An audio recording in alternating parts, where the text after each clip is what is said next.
Hello and welcome dear students to Mathsville channel. I am M.K. Srivastava और watching a part of basic to higher maths. बच्चों last part में हम लोगों ने स्वतंत्र घटनाओं पर आधारित कुछ क्वेश्चंस को देखा था। हमने देखा कि जब दो स्वतंत्र घटनाएं एक साथ घटती हैं तब उन पर बेस्ड क्वेश्चन को हम लोगों ने देखा था। लेकिन इस पार्ट में हम देखते हैं कि अगर n स्वतंत्र घटनाएं एक साथ घटती हैं तब उस घटना के घटित होने की प्रायिकता क्या होती है। मतलब कम से कम एक घटना घटित हो जाए तब उसकी प्रायिकता हम कैसे निकालते हैं। तो इस पर बेस्ड क्वेश्चन को हम लोगों को देखना है। तो आइए हम देखते हैं एन स्वतंत्र घटनाओं पर आधारित थ्योरी क्या होती है। एन स्वतंत्र घटनाएं एक साथ घटती हैं तब वह घटना घटित हो जाए उसकी प्रायिकता क्या होती है। तो एन स्वतंत्र घटना का मतलब हुआ कि दो स्वतंत्र घटना हो, तीन स्वतंत्र घटना हो, चार स्वतंत्र घटना हो, पांच स्वतंत्र घटनाएं घटित हों तब उस घटना के घटित होने की प्रायिकता क्या होती है वो हमें देखना है। तो आइए इन स्वतंत्र घटनाओं पर बेस्ड थ्योरी को हम देखते हैं। लेकिन उससे पहले हम देखते हैं कि लास्ट पार्ट में एक क्वेश्चन का सी पार्ट छूट गया था, उसको हम लोग नहीं देख पाए थे। तो सबसे पहले हम उस क्वेश्चन के लास्ट पार्ट को देखते हैं और उसके बाद फिर आगे वीडियो को प्रोसीड करते हैं। ये है लास्ट पार्ट का छूटा हुआ क्वेश्चन। इस क्वेश्चन को पहले हम सॉल्व कर लेते हैं। क्वेश्चन कहता है कि एक अस्पताल में डॉक्टरों के दो स्थान रिक्त हैं। साक्षात्कार हेतु एक डॉक्टर तथा उसकी पत्नी आते हैं। डॉक्टर के चुने जाने की प्रायिकता 1/10 तथा उसकी पत्नी के चुने जाने की प्रायिकता 1/8 है। तो प्रायिकता बताइए जबकि दोनों में से कोई न चुना जाए। तो डॉक्टर के चुने जाने की प्रायिकता दिया है और उसकी पत्नी चुनी जाती है, उसकी भी प्रायिकता दे रही है। बात यह है कि एक इंटरव्यू है, उस इंटरव्यू में दो स्थान हैं। एक स्थान ये है और एक स्थान ये है। ये दो रिक्त स्थान हैं। एक डॉक्टर हैं, तो डॉक्टर के चुने जाने की घटना को हम ए कंसीडर कर लेते हैं और पत्नी के चुने जाने की प्रायिकता को हम घटना को हम बी कंसीडर कर लेते हैं। हमने डॉक्टर के चुने जाने की घटना को ए और उनकी पत्नी के चुने जाने की घटना को बी कंसीडर कर लिया। ये दे रखे हैं कि जो पी ए है यानी कि डॉक्टर के चुने जाने की जो प्रायिकता है वो 1/10 और पी बी यानी उनकी पत्नी के चुने जाने की प्रायिकता 1/8 है। ये तो क्वेश्चन में दे रखा है। अब हम अपने टॉपिक पे आते हैं। इसकी कहानी ये है कि एक इंटरव्यू हो रहा है। उस इंटरव्यू में दो रिक्त स्थान हैं। मान लीजिए दोनों रिक्त स्थान ये हैं। एक डॉक्टर और उनकी पत्नी दोनों इंटरव्यू के लिए आते हैं। हम जो आपको समझाने का प्रयास कर रहे हैं कि ये घटना किस टाइप की घटना है, हम आपको वो बताने जा रहे हैं। जैसे मान लीजिए डॉक्टर और उनकी पत्नी जाते हैं, दो स्थान रिक्त भी हैं। मान लीजिए डॉक्टर का सिलेक्शन यहाँ पर हो गया। मान लीजिए डॉक्टर का सिलेक्शन हो गया।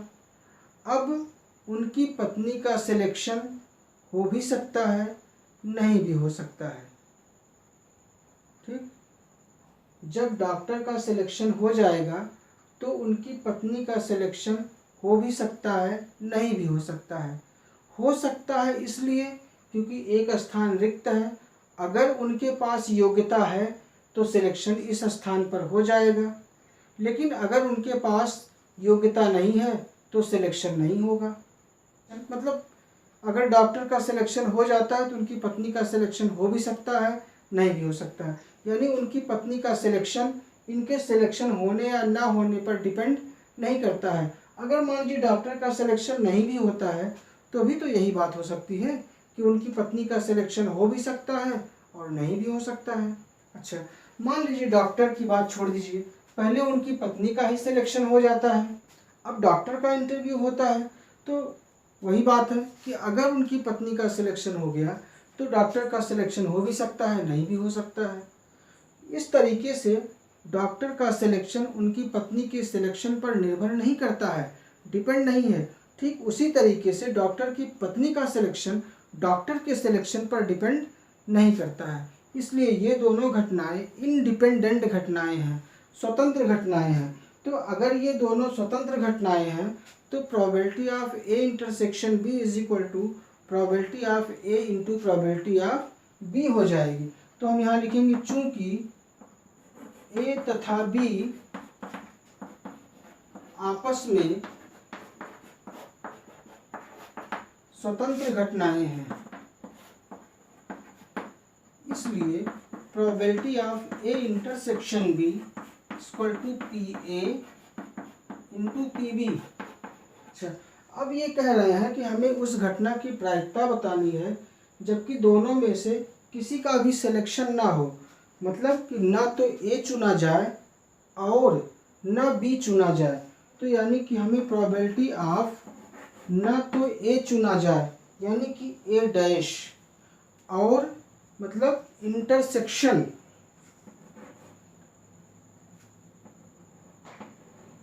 ना तो बी चुना जाए यानी कि बी डैश, हमें निकालना है probability of A dash intersection B dash.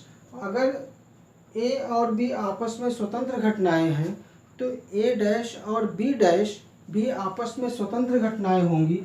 तो इसी तरीके से हम इसको भी लिख सकते हैं P A dash into P B dash. अब पूरक घटनाओं से हम इसको लिख सकते हैं कि 1 माइनस पी ए और पी बी डैश को लिख सकते हैं 1 माइनस पी बी। इनकी वैल्यूज को पुटअप कर दीजिए, आपको आंसर मिल जाएगा। तो क्या मिलेगा 1 माइनस 1/10 और यहाँ से मिलेगा 1 माइनस 1/8 इक्वल टू ये हो जाएगा 9/10 इंटू यहाँ से हो जाएगा 7/8। तो हमें जो आंसर मिलेगा 63/80, यानी कि दोनों न चुने जाएं उसकी जो प्रायिकता होगी वो हो जाएगी 63/80। तो ये रहा क्वेश्चन। अब हम कुछ और चीज़ों को देखते हैं। एक क्वेश्चन है कि अगर E1, E2, E3, E4 ऐसे करके मान लीजिए n घटनाएं हैं तो उन n घटनाओं में से कम एक घटना घटित हो जाए, उसकी प्रायिकता क्या होगी। कम से कम एक घटना के घटित होने का मतलब ये होता है कि 2 घटना भी घट सकती है, 3 घटना भी घट सकती है, 4 घटना भी घट सकती है, 5 घटना भी घट सकती है, लेकिन कम से कम एक घटना ज़रूर घटनी चाहिए। तो ये तो ज़्यादा घटनाएं हैं। हम पहले एक एग्जाम्पल लेते हैं 2 घटनाओं के लिए। अगर मान लीजिए कि एक घटना ये है और एक घटना ये है, या हम ये कहें कि E1 और E2 2 घटनाएं हैं, E1 और E2 2 घटनाएं हैं, तो कम से कम एक घटना का घटित होना क्या शो करता है। कम से कम एक घटना का घटित होना शो करता है कि ये घटना घटित हो जाए और ये ना घटित हो, तभी तो कम से कम एक घटना तो घटित हो गई। या ये घटना घटित हो जाए, E2 घटित हो जाए और E1 ना घटित हो, तभी तो कम से कम एक घटना घटी। या E1 और E2 दोनों घटित हो जाए, तभी तो कम से कम एक घटना तो घट ही रही है। भले ही 2 घटना घट जाए, 3 घट जाए, 4 घट जाए, लेकिन कम से कम एक घटना घटनी चाहिए। अगर इसी चीज़ को हम वेन आरेख से देखें तो पहली घटना E1 और ये E2 है। पहली घटना E1 घट जाए और E2 न घटे, तो जब E1 घटेगा और E2 नहीं घटेगा, यानी ये नहीं होगा, तो सिर्फ ये पार्ट होगा। ये E1 घटा और E2 नहीं घटा। मान लीजिए कि E2 घट गया और E1 ना घटे, ये घटना ना हो। या हो सकता है कि E1 भी घटे और E2 भी घटे, तो ये घटना हो जाएगी। तो इस तरीके से ये पूरा पार्ट शेडेड हो जाता है और इसी शेडेड पार्ट को हम E1 यूनियन E2 कहते हैं।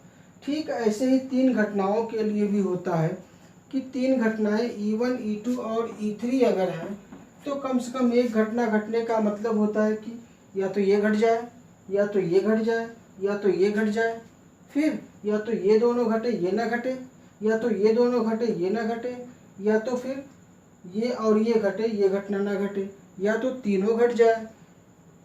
तो ऐसे भी हम देख सकते हैं। लेकिन जब घटनाओं की संख्या कम होती है तब तो हम इस बात का डिसीजन कर सकते हैं कि इस तरीके से होगा। लेकिन अगर ज़्यादा घटनाएं हैं तब इस तरीके से निकालना हमारे लिए मुश्किल हो जाता है कि कम से कम एक घटना के घटित होने की प्रायिकता क्या होती है। तब हम क्या करते हैं कि जब हमें कम से कम एक घटना का घटित होना निकालना होता है तो हम 1 माइनस यानी एक में से कोई भी घटना ना घटित हो उसी को माइनस कर देते हैं। कम से कम एक घटना के घटित होने को अगर हमें निकालना है, कम से कम एक घटना का घटित होना अगर हमें निकालना है तो हम क्या करते हैं कि 1 माइनस कर देते हैं। एक में से कोई भी घटना घटित ना हो उसकी प्रायिकता को सब्ट्रैक्ट कर देते हैं। यहाँ पर हम प्रायिकता का ही डिस्कस कर रहे हैं। हमें निकालना है कि अगर E1, E2, E3 n घटनाएं हैं और उनकी प्रायिकताएं P1, P2, P3 इस टाइप से हैं तो कम से कम एक घटना घटित हो उसकी प्रायिकता क्या होगी। तो हम ये जानते हैं कम से कम एक घटना घटित होगा, मतलब उसका यूनियन हमको लेना है। तो हम कैसे निकालेंगे कि कम से कम एक घटना के घटित होने की प्रायिकता क्या हो जाएगी। Probability of E1 union E2 union E3 union dot dot dot union En। अगर n घटनाओं के यूनियन को हमें लिखना है तो इस तरीके से हम लिखते हैं। E3 तक हमने लिखा तो यूनियन लगाएंगे डॉट डॉट डॉट, फिर यूनियन लगा करके En लिखेंगे। अगर E4 तक लिखते तो E4 फिर यूनियन लगाते और उसके बाद फिर डॉट डॉट डॉट फिर यूनियन लगा करके फिर हम En लिख देते। तो इसी को हमें निकालना है कि probability of E1 union E2 union इस टाइप से En तक।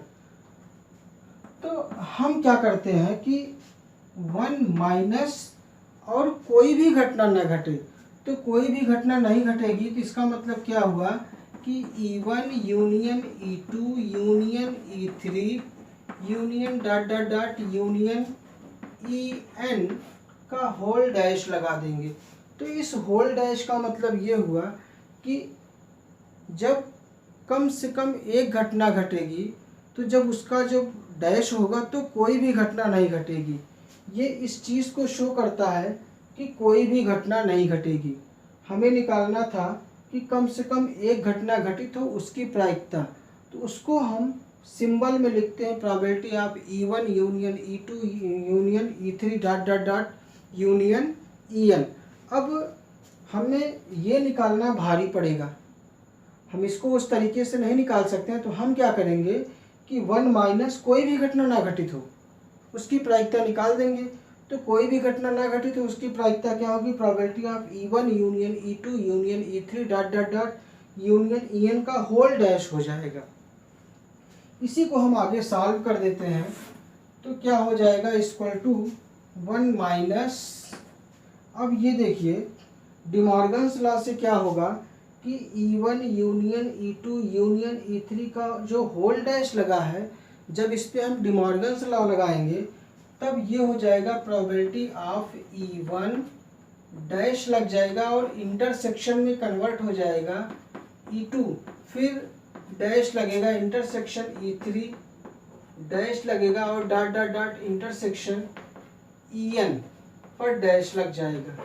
इस तरीके से ये बन जाता है क्योंकि हम ये जानते हैं कि E1 यूनियन E2 का जब हम होल डैश निकालते हैं तो होता है E1 इंटरसेक्शन E2 और ये इस पर E1 dash intersection E2 dash, यानी ये डैश अंदर चला जाता है, डिस्ट्रीब्यूट हो जाता है और यूनियन इंटरसेक्शन में कन्वर्ट हो जाता है।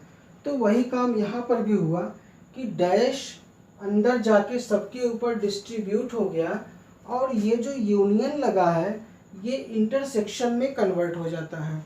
अब चूँकि E1, E2, E3 ये सभी स्वतंत्र घटनाएं हैं, तो हम ये जानते हैं कि probability of E1 intersection E2 equal to probability of E1 into probability of E2 हो जाता है। तो ठीक उसी तरीके से जो इंटरसेक्शन है वो इनटू में कन्वर्ट हो जाएगा, यानी equal to 1 minus probability of E1 dash into probability of E2 dash into probability of E3 dash into dot dot dot क्या होगा प्रोबेबिलिटी ऑफ En डैश। तो ये हो जाएगा।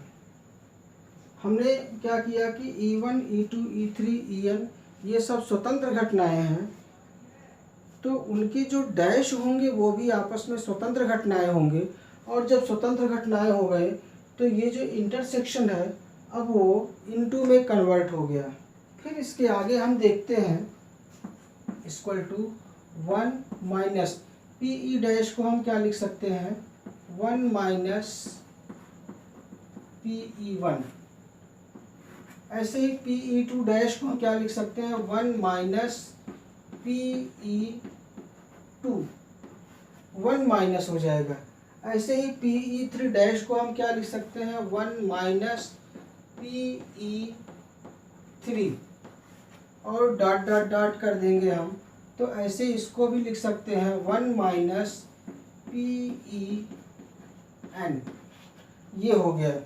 तो इस तरीके से हमें क्या मिलेगा 1 माइनस ब्रैकेट में 1 माइनस P1।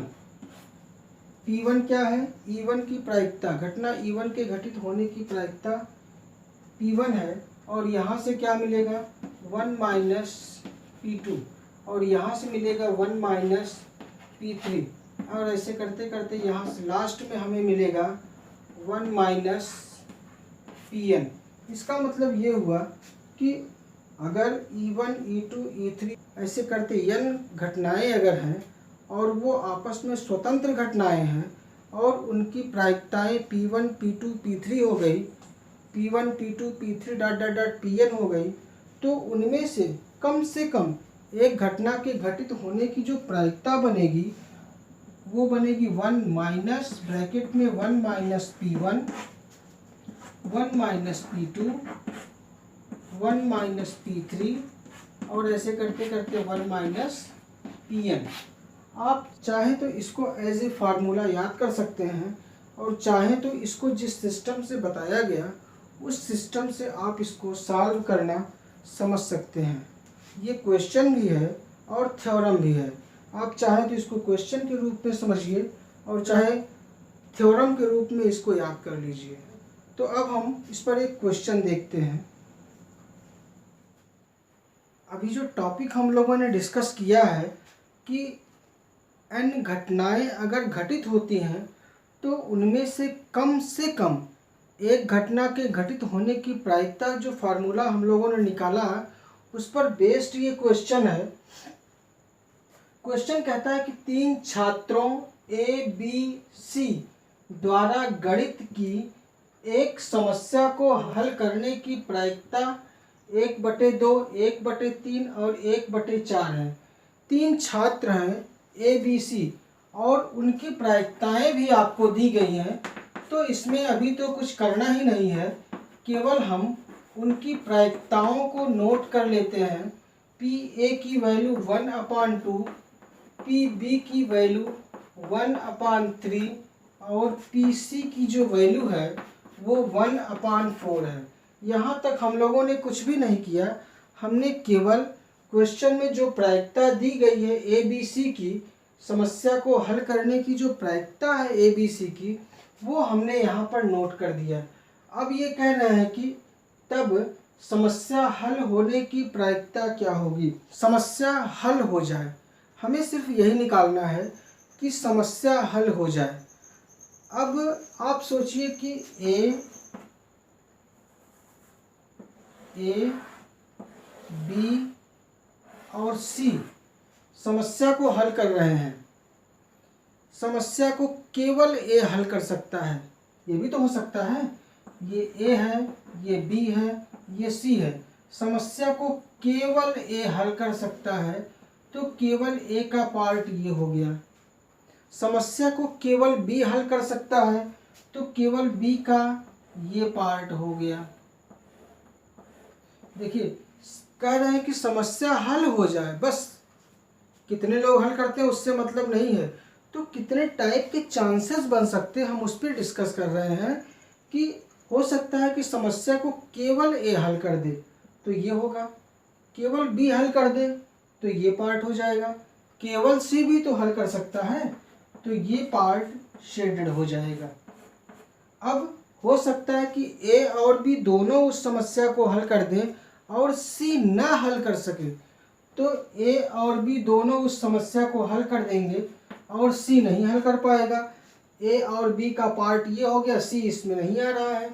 हो सकता है कि उसको बी और सी हल कर दे, ए ना हल कर पाए, तो बी और सी इस पार्ट में है, हल कर सकते हैं और ए ना हल कर पाए।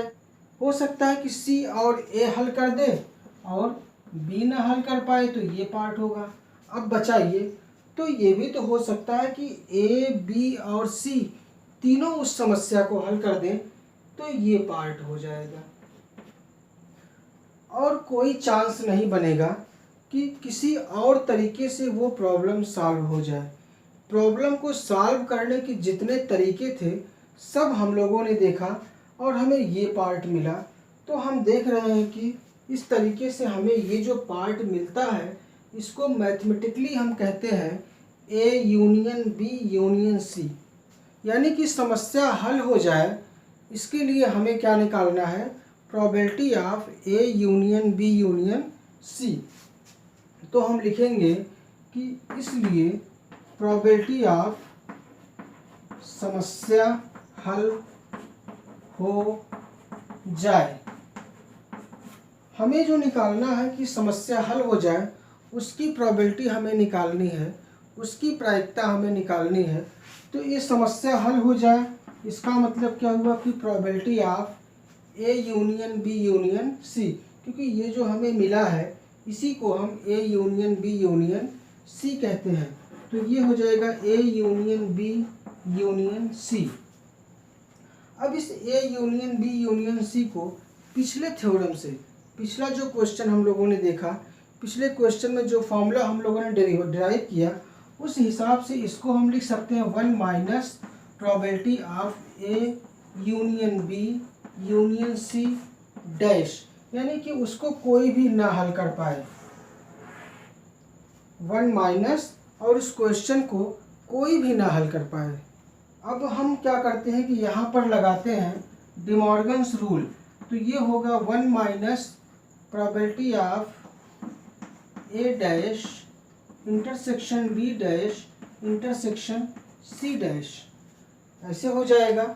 और फिर इसको जब हम आगे सॉल्व करेंगे तो ये हमें मिलेगा 1 minus P A dash into P B dash into P C dash. क्यों? क्योंकि ए डैश ए बी सी तीनों ही आपस में स्वतंत्र घटनाएं हैं। अगर क्वेश्चन को ही हल करना है तो ए भी हल कर सकता है, अगर ए हल कर देगा तो बी और सी का हल करना और न हल करना वो ए के हल करने पर डिपेंड नहीं करता। तीनों फ्री हैं, ए बी और सी तीनों फ्री हैं, कोई भी क्वेश्चन को हल कर सकता है और कोई भी नहीं हल कर सकता है, उसमें कोई रोक टोक नहीं है। उसका ए के प्रश्न हल करने पर बी और सी के प्रश्न हल करने पर कोई फर्क नहीं पड़ता है। तो ये हो जाएगा। और फिर इसको जब हम फिर सॉल्व करेंगे 1 minus P A dash, P A यहाँ पर ये है तो पी ए डैश क्या होगा 1 minus 1/2 into P B dash, P B ये है तो पी बी डैश क्या होगा 1 माइनस 1/3 इंटू ऐसे ये हो जाएगा 1 माइनस 1/4। फिर इसको हम सॉल्व कर देंगे 1 माइनस 1/2 इंटू 2/3 इंटू 3/4। 2 से 2 कैंसिल होगा, 3 से 3 कैंसिल होगा, तो ये मिलेगा 1 माइनस 1/4 और ये हो जाएगा 3/4। तो इस तरीके से हम लोगों ने इस क्वेश्चन को सॉल्व किया और हमारा ए ऑप्शन करेक्ट हो जाएगा। तो ऐसे क्वेश्चंस को इसी टाइप से सॉल्व करते हैं कि अगर हमें निकालना है कि किसी भी तरीके से वो घटना घट जाए तो हम क्या करते हैं कि 1 माइनस और उस घटना की प्रायिकता निकालते हैं जिसमें कि वो घटना घटे ही ना, और फिर वैल्यू उसको पुटअप कर देते हैं, सॉल्व कर देते हैं। आइए एक और क्वेश्चन देखते हैं। स्वतंत्र घटनाओं पर बेस्ड एक एग्जाम्पल हम देखते हैं। दो स्वतंत्र घटनाओं E1 तथा E2 के लिए probability of E1 union E2 फिर इंटरसेक्शन E1 बार इंटरसेक्शन E2 बार की वैल्यू हमें बतानी है। तो इसको हम देखते हैं। हमें निकालना है probability of E1 union E2 intersection E1 bar intersection E2 बार। इसकी वैल्यू हमें निकालनी है। इसकी टेक्निक देखिए। सबसे पहले हम इस पार्ट को सॉल्व करते हैं by using De Morgan's law. तो probability of E1 union E2 intersection, इसको हम क्या लिख सकते हैं? इसको लिख सकते हैं E1 union E2 whole bar, ऐसे लगा सकते हैं, क्योंकि हम ये जानते हैं कि E1 यूनियन E2 का जो होल डैश यानी कि होल बार होता है वो E1 इंटरसेक्शन E2 दोनों पर बार लग जाता है। तो हमने इसकी जगह इसको पुटअप कर दिया। अब आप इसको देखिए और इसको देखिए, दोनों ये एक सेट को इंगित करता है और ये उसके पूरक को इंगित करता है। तो जब एक सेट और उसका जो पूरक होता है उन दोनों का जो इंटरसेक्शन होता है वो फाई होता है। जैसे ई अगर एक घटना है और इसकी पूरक घटना ई डैश है, इन दोनों का हम इंटरसेक्शन लेते हैं तो वो हमें फाई मिलता है। तो यहाँ से हमें मिलेगा P फाई, या ऐसे प्रोबेबिलिटी ऑफ फाई। तो प्रोबेबिलिटी ऑफ फाई क्या होगा? मतलब जब उस समुच्चय में कोई अवयव है ही नहीं, उस घटना में कोई अवयव है ही नहीं, तब यह एक असंभव घटना हो जाती है और इसकी जो प्रायिकता होती है ये 0 हो जाती है। तो हमें इसका सॉल्यूशन मिला 0, लेकिन 0 तो कहीं दिया नहीं है। तो हम ये देखते हैं, एक एक ऑप्शन को चेक करते हैं, क्या 0 1/4 से बड़ा है? 0 अगर हम यहाँ पे रखें, क्या 0 1/4 से बड़ा है? नहीं, तो ये ऑप्शन सही नहीं होगा। क्या 0 1/4 से छोटा या उसके बराबर हो सकता है? छोटा तो हो सकता है, लेकिन 1/4 के बराबर नहीं हो सकता। तो हमारा ये ऑप्शन भी सही नहीं होगा। क्या 1/4 से बड़ा हो सकता है? 0 1/4 से बड़ा नहीं हो सकता। भाई ऐसे लिखेंगे ना, जैसे इसका मतलब ये हुआ कि 0 is greater or equal to 1/4, तो ये नहीं हो सकता है। ऐसे सबको हम चेक करेंगे। 0 1/4 से छोटा है, तो 0 1/4 से छोटा होगा, इसलिए हमारा ये ऑप्शन करेक्ट हो जाएगा। तो इस क्वेश्चन का सॉल्यूशन हम इस तरीके से करते हैं। एक और क्वेश्चन हम देखते हैं। एक और क्वेश्चन देखते हैं। किसी लक्ष्य को A 5 में से 4 बार, B 4 में से 3 बार तथा C 3 में से 2 बार भेद सकता है। एक लक्ष्य है, उस लक्ष्य को, उस टारगेट को भेदना है। कह रहे हैं कि A जो है उसको 5 में से 4 बार भेज सकता है ए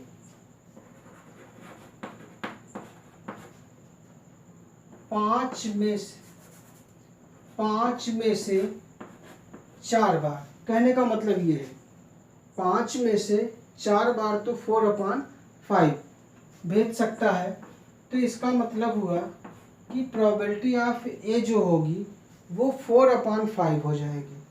अगर वो 5 बार में से 4 बार 5 बार टारगेट को मारने का प्रयास किया और 4 बार मार दिया, तो इसका मतलब हुआ कि उसकी जो प्रायिकता होगी, उस घटना को भेदने की जो प्रायिकता होगी वो 4/5 होगी। इसी तरीके से कह रहे हैं कि बी जो है, बी 4 में से 3 बार भेज सकता है। बी किसी टारगेट को 4 बार हिट करने का प्रयास करेगा और वो उसको 3 बार हिट कर लेता है। और सी इसी तरीके से 3 में से 2 बार हिट करता है, यानी कि जो टारगेट को हिट करने की जो प्रायिकता होगी सी के लिए वो 2/3 हो जाएगा। और हम आपको बता दें कि टारगेट को हिट करना एक स्वतंत्र घटना होती है, क्योंकि अगर ए उसको हिट कर देगा तो बी भी हिट कर सकता है, बी नहीं भी कर सकता है, सी भी कर सकता है, सी नहीं भी कर सकता है, कोई भी घटना घट सकती है। तो यह एक स्वतंत्र घटना होगी। अब ये कह रहे हैं कि तीनों एक साथ निशाना लगाते हैं तो कम से कम 2 व्यक्तियों द्वारा लक्ष्य को भेदने की प्रायिकता क्या होगी। तीनों एक साथ निशाना लगाते हैं, कम से कम 2 व्यक्ति उसको भेज सकता है। तो कम से कम 2 व्यक्ति भेज सकता है, इसको देखिए हम कैसे करते हैं। अगर हम इसको वेन आरेख से समझने का प्रयास करें तो ये ए हो गया और ये बी हो गया, ये ए, ये बी और ये सी हो गया। कहे कम से कम 2, कम से कम 2 का मतलब ये हुआ कि ए और बी उसको हिट कर दे और सी हिट ना करे। ए और बी हिट कर दे, कम से कम 2 तो हो ही गया, तो सी हिट नहीं करेगा। तो अगर ए और बी हिट करेंगे तो ये पार्ट आएगा, ये इतना पार्ट आएगा, लेकिन सी हिट नहीं करेगा तो सी के पार्ट को हम निकाल देंगे, तो ये पार्ट हो जाएगा। हम आपको ये बताने का प्रयास कर रहे हैं वेन डायग्राम से कि हमें क्या निकालना है। फिर हो सकता है कि बी और सी उसको हिट कर दे, ए ना हिट कर पाए, तो बी और सी जब दोनों हिट करेंगे तो दोनों में ये पार्ट आ जाएगा। लेकिन अगर ए हिट नहीं करेगा तो ए निकल जाएगा, तो ये पार्ट हो जाएगा। ये अब हो सकता है कि सी और ए हिट कर दे और बी ना कर पाए, तो ये पार्ट आ जाएगा। अब ये कह रहे हैं कि कम से कम दोनों हिट कर दें, कम से कम 2 हिट करें। तो जब कम से कम 2 हिट करेंगे तो हो सकता है तीनों हिट कर दें। तो जब तीनों हिट कर देंगे तो ये वाली घटना घट जाएगी, ये पार्ट आ जाएगा इसमें। यानी कि हमें इस पार्ट को निकालना है, हमें इस पार्ट की वैल्यू निकालनी है। तो हम देखते हैं कि इसकी प्रायिकता को हम कैसे निकालते हैं। हम ये देखते हैं कि जो ये पार्ट है, ये पार्ट है probability of A intersection B, यानी हमें इस पार्ट की प्रायिकता निकालनी है, इस पार्ट की निकालनी है और इस पार्ट की निकालनी है। तो हम निकालेंगे प्रायिकता किसकी, probability of A intersection B plus probability of B intersection C plus probability of C intersection A. Probability of A intersection B जब हम लेते हैं तो एक बार तो ये पार्ट आ गया, इतना ये और इतना ये, 2 पार्ट। जैसे आपको हम अलग से बताएं, इसी चीज़ को हम एक दूसरे तरीके से देख लेते हैं। ये जैसे है, ये ए है, बी है, सी है। अगर हम probability of A intersection B की बात करें तो ए इंटरसेक्शन में ये पार्ट आएगा और ये पार्ट आ जाएगा, ये दोनों पार्ट, ये इतना हो गया। Probability of B intersection C की बात करें तो बी इंटरसेक्शन सी यानी कि ये पार्ट आएगा, इसमें एक बार ये पार्ट आएगा और एक बार ये पार्ट और आ जाएगा। फिर हम probability of C intersection A की बात करें तो सी इंटरसेक्शन ए में ये पार्ट आएगा, इस पार्ट में ये होगा और एक बार ये होगा। तो जब हम इतने पार्ट को ले रहे हैं तो ये पार्ट 3 बार आ गया, जबकि केवल एक ही बार आना चाहिए था, यानी ये पार्ट 2 बार एक्स्ट्रा हो गया। लेकिन ये पार्ट है क्या, ये है A intersection B intersection C. तो जब ये 2 बार एक्स्ट्रा हो जा रहा था हम इसको 2 बार निकाल देते हैं, यानी कि 2 बार माइनस कर देंगे, -2 probability of A intersection B intersection C, ये हो गया। इसी की वैल्यू हमें फाइंड करनी है। और हम ये जान रहे हैं कि ये जो सारी घटनाएं हैं ये घटनाएं आपस में स्वतंत्र घटनाएं हैं। तो हम इन सबको जैसे probability of A intersection B को प्रोडक्ट के फॉर्म में लिख सकते हैं। तो ये हो जाएगा P A into P B, plus इसको भी हम लिख सकते हैं P B into P C, plus इसको भी हम लिख सकते हैं P C into P A, और ऐसे इसको भी लिख सकते हैं -2 probability of A into probability of B into probability of C, क्योंकि सभी घटनाएं आपस में स्वतंत्र घटनाएं हैं। अब हम इन्हीं की वैल्यूज़ रख करके सॉल्व कर लेते हैं। तो वैल्यूज़ को हम पुटअप करते हैं। पी ए की वैल्यू वहाँ से 4/5 इंटू पी बी की वैल्यू वहाँ से 3/4 प्लस पी बी की वैल्यू 3/4 इंटू पी सी की वैल्यू वहाँ से 2/3 हो जाएगी, प्लस अब हम इसकी वैल्यू रखते हैं P C 2/3 into P A की वैल्यू 4/5 -2 पी ए की वैल्यू 4/5 इंटू पी बी की वैल्यू 3/4 इंटू पी सी की वैल्यू 2/3। अब इसी एक्सप्रेशन को हम सॉल्व कर देते हैं। पहले हमने इसको सॉल्व किया तो हमें मिला 3/5, फिर हम इसको सॉल्व करते हैं तो 3 से कैंसिल होगा 2/4, और जब इन दोनों को हम सॉल्व करते हैं तो 2 4 ज़ा 8/15 हमको मिलेगा, माइनस इस पार्ट को हम सॉल्व करेंगे तो 4 से कटेगा 3 से कटेगा तो 2 2 ज़ा 4/5 इन चारों का हम ले लेते हैं एलसीएम। तो ये आ जाएगा 60। तो 12 ज़ा 12 3 ज़ा 36 प्लस 4 15 ज़ा और 15 2 ज़ा 30 प्लस 15 4 ज़ा 60 4 8 ज़ा 32 माइनस 5 12 ज़ा और 12 4 ज़ा 48।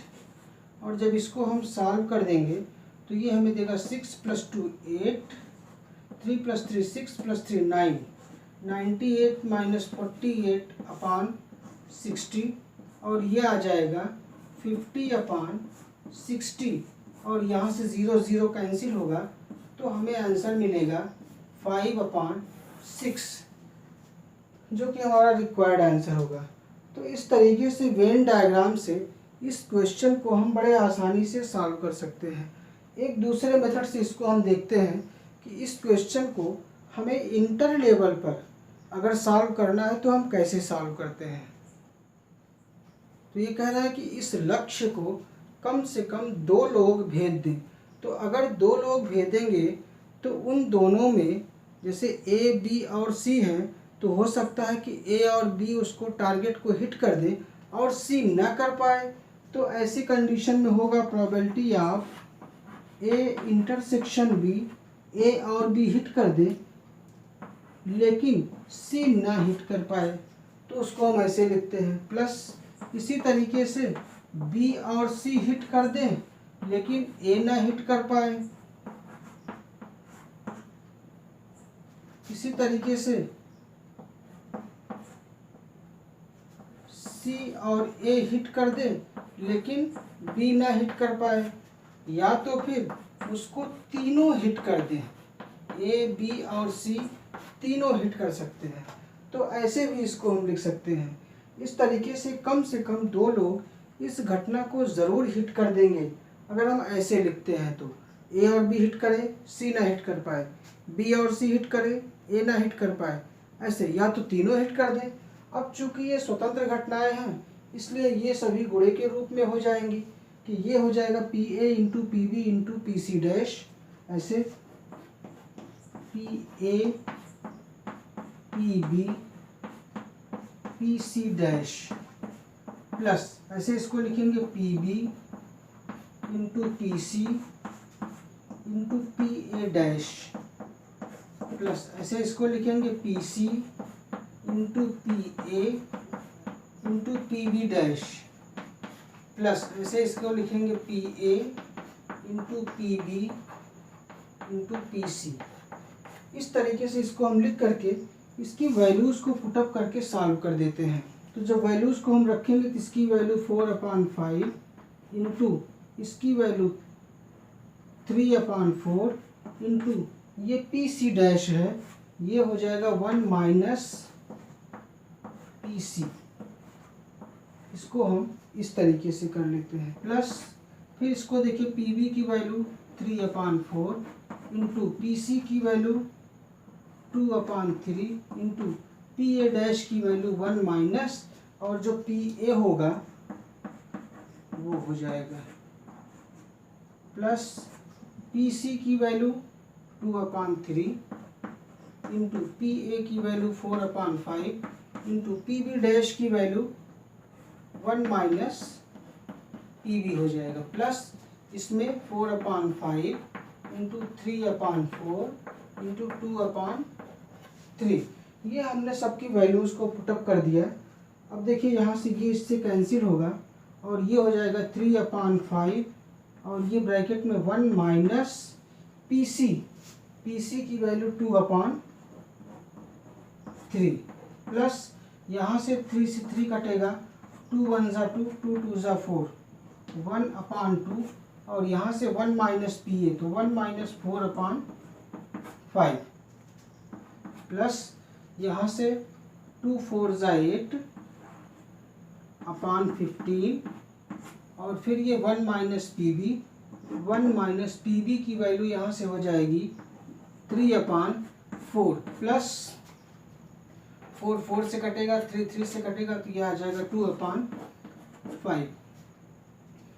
अब इसको हम सॉल्व कर देते हैं। 3/5 इंटू 3 1 ज़ा 3 माइनस 2 1/3 3/5 इंटू 1/3 प्लस इसको सॉल्व करेंगे तो 1/2 इंटू 1/5 1/2 इंटू 1/5 प्लस इसको सॉल्व करेंगे तो 8/15 इंटू 4 1 ज़ा 4 माइनस 3 1/4 प्लस 2/5। आगे हम इसको सॉल्व करेंगे तो ये हो जाएगा 1/5 प्लस 1/10 प्लस 4 1 ज़ा 4 4 2 ज़ा 2/15 प्लस 2/5। एलसीएम ले लेंगे इसका तो ये हमें एलसीएम दे देगा 5 10 15 और 5 का एलसीएम आ जाएगा 30। तो 5 6 ज़ा 30 6 1 ज़ा 6 प्लस 10 3 ज़ा 30 3 1 ज़ा 3 प्लस 15 2 ज़ा 30 2 2 ज़ा 4 प्लस 5 6 ज़ा 6 2 ज़ा 12। तो ये हमें देगा 6 प्लस 3 9 9 प्लस 4 13 13 प्लस 12 25/30 और ये आ जाएगा 5/6। तो इस तरीके से भी इसका आंसर 5/6 आएगा। तो कुछ क्वेश्चंस को हम लोगों ने इस पार्ट में देखा। इन क्वेश्चंस पर बेस्ड कुछ क्वेश्चंस आपको होमवर्क के रूप में दिए जा रहे हैं। आप उन क्वेश्चंस को सॉल्व करके उसका आंसर कमेंट बॉक्स में डाल दीजिएगा। तो ये है क्वेश्चन।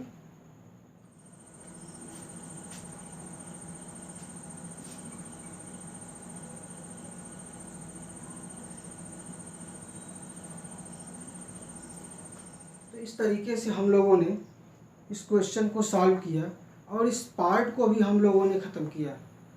ये पार्ट अगर आपकी समझ में आता है तो आप वीडियोस को लाइक करें, अपने फ्रेंड्स में ज़्यादा से ज़्यादा शेयर करें, जिससे कि उनको भी इस वीडियो का बेनिफिट मिल सके। चैनल को सब्सक्राइब करें और बेल आइकन को ज़रूर प्रेस करें, जिससे आने वाली नई वीडियोस की अपडेट्स का नोटिफिकेशन आपको तुरंत मिले। Thanks for watching this video.